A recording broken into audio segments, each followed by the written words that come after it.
Good morning. We're gonna check this. We're starting it off with the 300 Chompy Birds KC so far.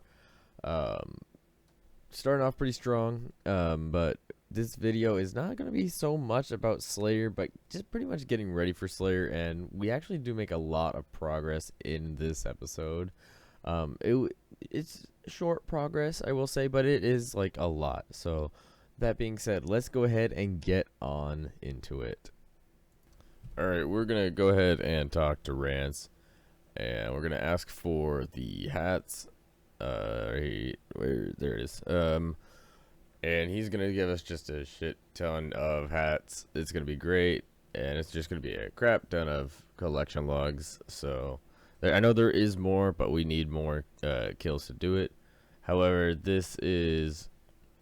Oh, sorry for the CC spam, guys. But that should be completing the easy, medium, and hard Western Provinces task all at the same time. Pretty nice, I would say. So, as you can probably tell from the last clip, we're going to be doing the Western Provinces diary. There's a lot that this diary has to offer us. But we're going to be doing all of the diaries. For pretty much for the most part, at least up to hard. Maybe not so much of the wilderness diaries, but yeah, let's go ahead and get right into it. And we continue this with we would have gotten a master. Damn. That's okay. Yeah, so we walked around. We were looking for some rune dart tips. We finally got it. It actually took a really, really long time to get, but we did get them, and so this is what we're gonna need for our next task. All right. Side note: we also did get a master clue, which it was kind of okay loot, I guess, at best. I don't know if I've ever seen this. It's a triple cryptic clue for the masters. Yeah. So it's weird. I don't think I've ever seen this, but that's kind of cool. We're still gonna do it. Alright, this should be the casket. Yes, it is. We're going to go ahead and open it right away. A Hosidious hood. Not bad. It's time for a voiceover. So I figured that listening to me say, another task has been completed, another one completed. I just figured that would be like really, really boring. So I'm going to have the footage playing in the background while I talk. But I do want to give you guys viewing a tentative timeline as far as what's left for the Inferno. Of course, it's subject to change, but I'm gonna try to keep it pretty darn relative to this video, or to this checklist. We have a couple grinds left. Some of them might not be the quote-unquote most efficient methods, but it's all going to still be grinds that I'm going to deem useful. They're going to be grinds that are either going to save me money, they're going to progress my account, they're going to provide a pretty darn nice quality of life when going into the Inferno. That being said, first things first, I have a gear checklist, and I'm probably not going to get them all in like one video or get them in order, but this is kind of what my list is looking like. First and foremost, I need a crystal helm. It's going to be probably one of the easiest things for me to get, considering I already have the crystal body, I have the crystal legs, I have the bofa already. So crystal helm, pretty easy. And then I'm also going to need charges to get that, but it should be relatively simple. Next, I want Pegasians. I want the Pegasians because they're such a nice, they have good defense, they have really good range accuracy, they're just nice. The Anguish is another really strong item that I would love to have for the Inferno. Well, yes, the Fury is nice. For the Inferno. The Anguish would just be a nice upgrade for me to switch to. Next, I will 100% be upgrading my darts for the blowpipe. Currently, I'm just using adamant, and since the blowpipe nerf, they're just not as good. It's just not good at all. So I'm going to be upgrading those. So that's just my tentative list. Of course, it's gonna change maybe a little bit here and there. Maybe I might add an item. Maybe I take one away. I don't know. But right now, this is pretty much what we're looking at for the next few episodes. So the next thing that we have to do is we're going to be doing some Slayer. There are some upgrades that we can get from Slayer, specifically things like occasions that will be just overall useful. So, and then on top of that, as we saw in the last video, we completed the Current Elite Diaries, which gives us the Ash Sanctifier, which gives us the full amount of prayer experience from ashes. So doing things like Hellhounds, Abyssal Demons, Blood Velds, those are all going to give me just an insane amount of experience passively. So doing Slayer is going to just be overall helpful. We get more prayer levels. We get more. It makes it more prayer points from prayer potions. Wow, that was really hard to say. Anyway, so yeah, it'll be a lot easier to do that with that. And then another thing that we are going to be doing is rune crafting. Now, rune crafting is going to be a skill that is going to be essentially vital for, well, I don't want to say vital. It's not going to be vital for the Inferno completion. However, it is going to be a huge money save. And that's because I do plan on doing and learning Inferno on this account. I'm not going to be practicing it with a side account or an alt. So I'm going to craft almost all of my own blood runes, which is going to just save me a lot of time hopping worlds. It's going to save me a lot of time buying runes. It's going to save me a lot of time and money. So, which I have plans for all that money later on. And now that I've kind of explained kind of my tentative plan for you guys, let's go ahead and get back into Slayer. Here we have a Bloodveld task, and you can already kind of see that the Ash Sanctifier is putting in some work, and then it's also just using Current as for the RCS spellbook is also very nice.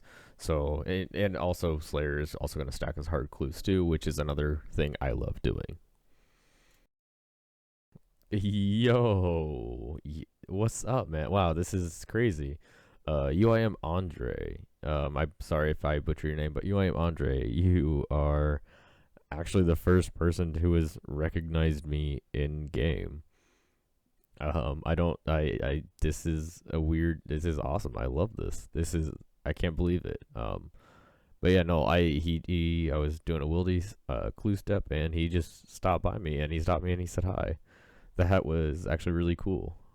Thank you for stopping by, UIM Andre. Shout out to him. All right, we have 3 hard clue caskets.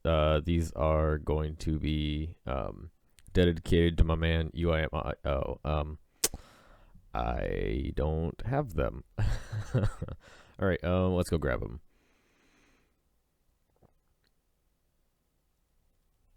All right, here we go. We have our casket. We're gonna go to Prif and open them. But hopefully we get something in the name of UIM Andre. He was that one dude earlier. So let's open these. Nice elks. Pearl sweets are nice, I guess. More elks. Yeah. All right. Yo, that's actually pretty huge. Now that we have the Fremennik Elite Diaries done, we can actually go do DKs and get the noted DK bones. That's actually massive. Let's freaking go. All right, right here, Marks Rex KC number 100. That's pretty nice. All right, open up this casket after we drop some stuff, and not bad. Money.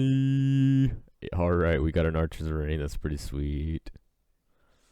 Okay, so I just found something out that's pretty interesting. I guess whenever you finish your Dagonoth task and you're in the DK's Slayer cave, they become unaggressive. So I don't know. It was just a nice little interesting fact. All right, we got 3 more clues. I actually think I'm pretty dry for like an actually unique. Yo, no. Oh my god, okay. Hear me out. I think. Oh, wow, double unique. Sorry. If I am correct, that Zami Koif is freaking huge. Like, actually, all right, let's go check this out real quick before I get my hopes and dreams up. If I'm correct, all right, and that's a pretty big if. If I am correct, there it is. We just finished our first Blusty Hide set. That's freaking awesome. Now we can get hype. Let's go! Okay, so the next few clips, I unfortunately was streaming and had some music playing, and it actually kind of the recording messed up with was actually recording music a little louder than the actual stream was. But anyway, we got some we on stream. We did some clues. It was a good time, and I'll leave a link to my stream in the description. But as you see in this clip right here, I do end up getting a Ceradomin Crozier. Now, that clue is gargantuan due to the fact that the Crozier is the last item I need to fill every single hard stash unit. So that one actually made a very big impact on hard clues in general. So luckily, that's how it was, and we also ended up getting a master too. So we get that, and we didn't really get anything, but it was still nice to get a bunch of clues done on stream, and it was a lot of fun. Also during the stream, we also got a pretty like quote unquote lucky drop also, but it was kind of unlucky because it's not what we're looking for. But we did get a pair of redwood tree seeds. It's pretty unfortunate with how rare those are, but it worked out. And then shortly after that, we got a pair of ballista limbs, which was like my 6th pair or something like that. It was just redundant how many I've gotten. Okay, I apologize for the big jump in content, but we are out here buying 10,000 ashrooms because we're actually going to be building our occult altar. Now, the reason that I think that this is just necessary is just because the fact that we're doing so many different activities, and having the occult altar in my POH is just it's super important. I did try to get another Ferroceptor, and I tried for like, I think it was like between 8 and 10 hours, and I just couldn't get it. So I just said, you know what, fuck it, I'm going to be doing this.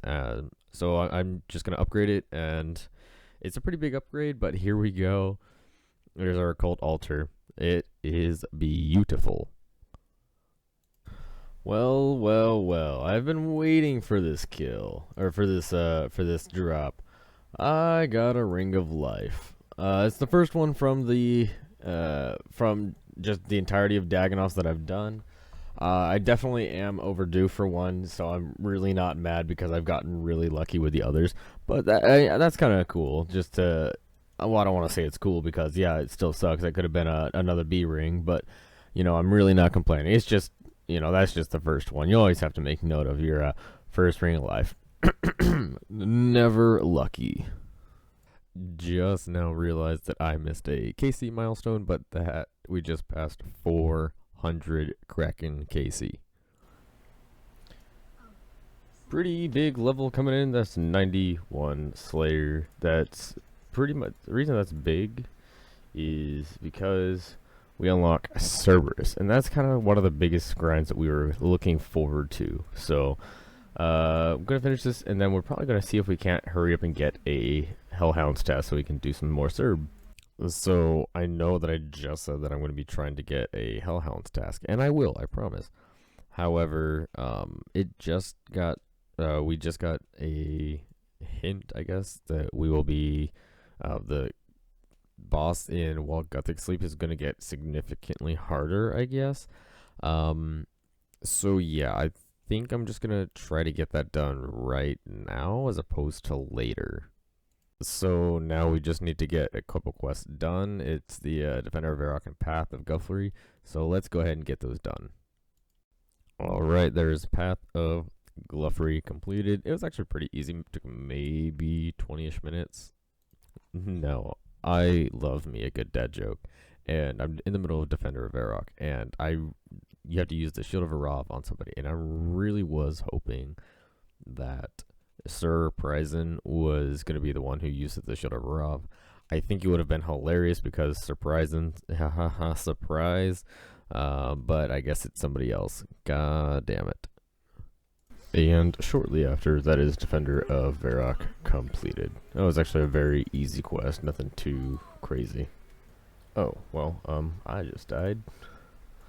Interesting.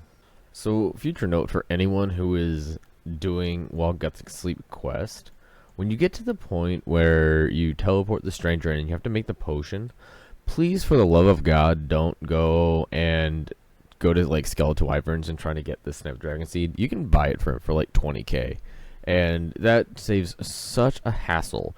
However, I went and killed like 40-ish Skeletal Wyverns before somebody told me, well, what the fuck are you doing? And that I can just go and just buy one. So that makes it a lot easier, but please don't do that if you're doing this quest. Quick little update. This first magic, like big boss where you do magic only, is really making me consider how much stuff I really have. And so I'm 100% gonna give it a few tries. If I can't get it, I might need to take a quick little detour because inventory management is tough right now. So I'm gonna go get ready to suicide and see what I can do as far as just getting this magic, because my inventory, this is after everything I've put, this is after I put like everything away.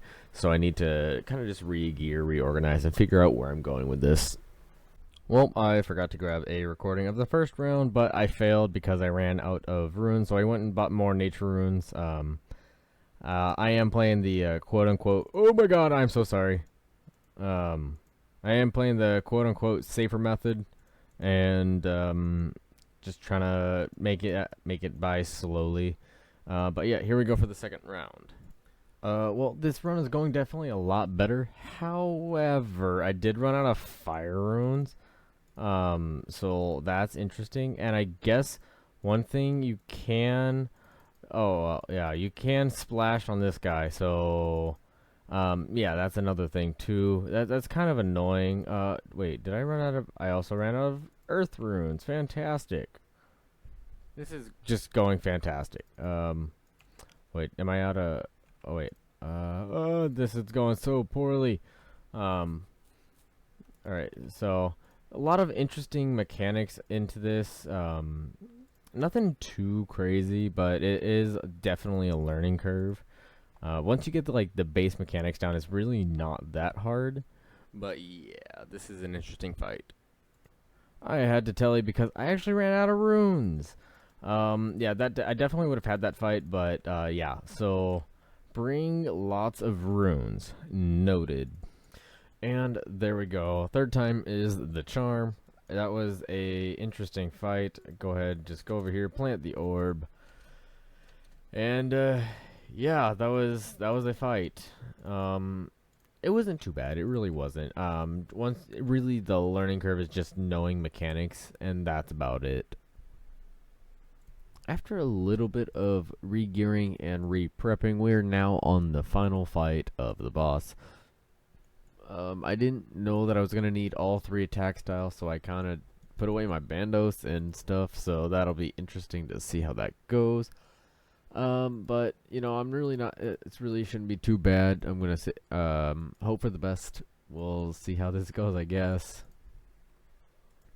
And personally, I am using the Sarah Brews. I am just going to try to brute force it, and kind of just hope for the best.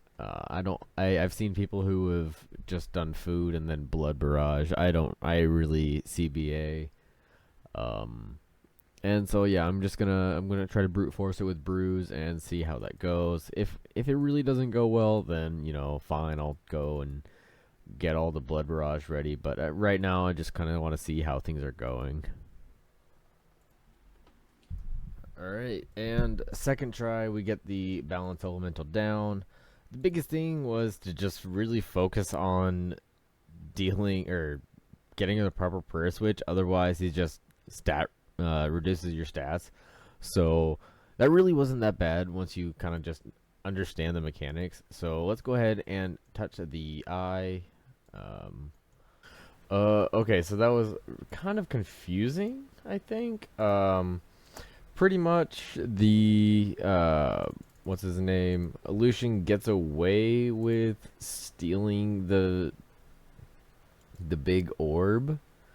That doesn't make any sense. So he gets away with stealing the orb, and yeah, that's all right. Now we have to fight these tormented demons, and oh boy.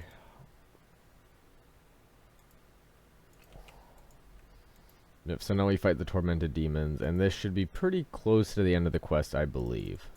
Idria go ahead and teleports us back to Falador, and basically, to my understanding, these guys just come back together, all the gods are all like, "Oh my God, praise everything! We're all just one big group now."